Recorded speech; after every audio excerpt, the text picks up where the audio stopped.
Và bây giờ mời em Diệp Vũ Phong lớp IAP 7 lên sân khấu và thuyết trình về chủ đề của mình. And now I would like to invite Felix from class IAP 7 to come to the stage and present the topic.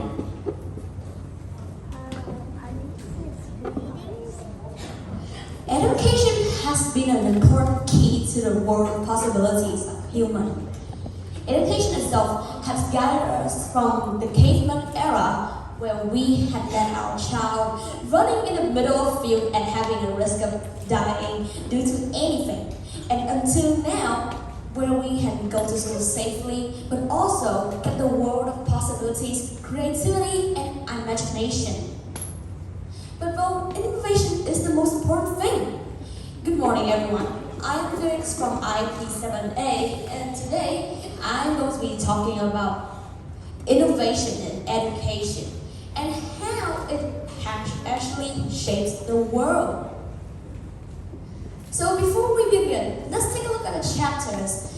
And there's something that I wanted to make sure, which is that most of my documents are from Britannica, National Geographic, and some are from my social study teachers. And I would like to be thankful for Mr. Gallagher, who's been teaching me all of those useful informations. So we'll begin from the 5th to 16th century, where we will see how we have studied in the medieval times and much older. Then we will see from the 17th to the 18th century, where education has started to have some signs of changing. Then to the 19th century, where we have seen great points of history where education had started to shift around us. And then we start the first half of the 20th century, after the cruel World War I, we start to see how technical education will rise. We will see the rise of modern schools, but also an important event that changed our world. And lastly, we will see the 21st century, or the present day that we see today, with the most advanced education that we had ever seen. So now, let's begin with from the 5th to the 16th century. From the 5th to the 16th century, we had only one subject, religion. One of the most common ones are Christianity and Buddhism. For example, in Christianity, all we have to do is just to get a Bible and then read page by page and remember every single word in it. And for Buddhism, we will study through monks, as it can be useful and much easier to understand. And then when we move to the 10th to the 16th century, education, if you want the best, is only for the rich and the royal. But in some countries, they allow village schools. This was important because it made education more widespread, but also it helped to increase the basic knowledge of the residents in that country. Then we moved from the 17th to the 18th century, where we saw new subjects. We got arithmetics, geometry, literacy, but also music and a renewed religion, where the government started to change the Bible to their favorable subjects. Then, education for the blind. Every single blind language was used into schools and institutes were built. This proved important because it showed how countries actually care for their population, but also the younger generations. Then, happiness was also one of their goals to spread around. And all of this are created from the Enlightenment, where it shifted around North America, but also Europe. And here's the conference room of the Enlightenment, where it was first used for countries in Europe. Then we see the 19th century, where things are shifting around largely, but also thanks to the Industrial Revolution, we also have a lot of others. We got kindergarten. Kindergarten is developed by a German teacher who thinks that children should be nurtured and studied through entertainment and play at a young age. Well, so he created the Kindergarten Institute. Kindergarten is a combination of two German words. Kinder means child and garden, his garden. When combined together, it will become children's garden. Then you also see the progressive movement in North America. The progressive movement inspired the government to allow poor laborer and factory workers to get more salary, but also allow the progressive education, giving the laborers and factory workers children to go to school by building schools, town, and especially big schools in the suburbs, the rural areas. Then, women's education was also added. This proved important because when women's education was added, it has shown how women's civil rights was first acted, and then it has shown how we men had care for women and also respect them. Then we move to the first half of the 20th century, after World War I.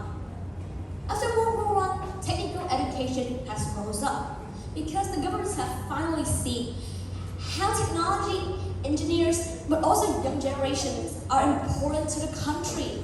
So they decide to add technology into daily class. It's also similar to robotics class today, as it would let us see technology and interact with them at a very early age. We also had a new education movement in Europe. It's all about to attend the child's basic needs of intellectual, physical, and emotional needs in education. But they also say that teachers should not punish students physically or emotionally, because they think that children should be nurtured and they should not pose any negative or harsh regimes on children.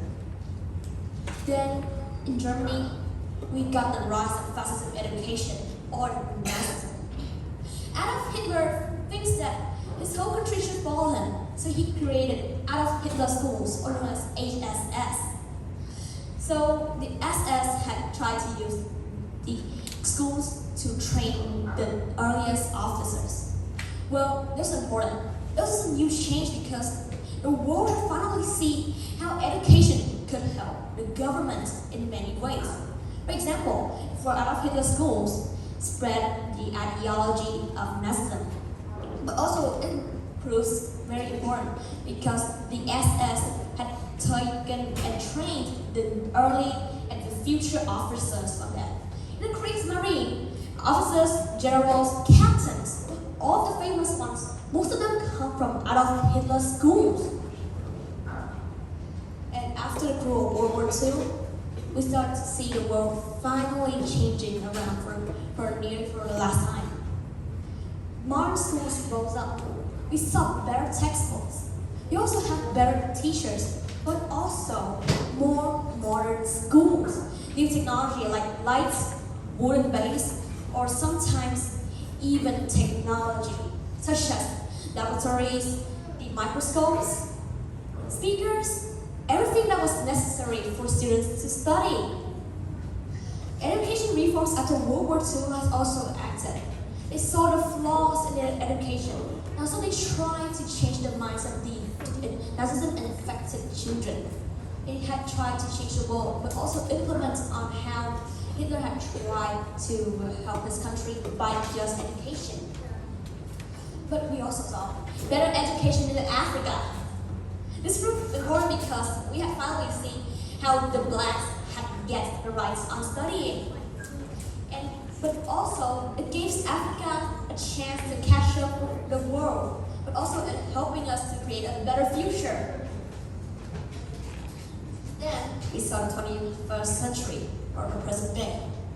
This is where we have adaptability and flexibility, which have helped us through the first 2 decades. Few trips were added for better experience. Robotics and coding class, early technology interactions, science labs, we have seen how chemicals react, but also the interaction between students and teachers were most important because it proves crucial since it allows students to have better creativity and imagination, but also feel that they are being cared and noticed.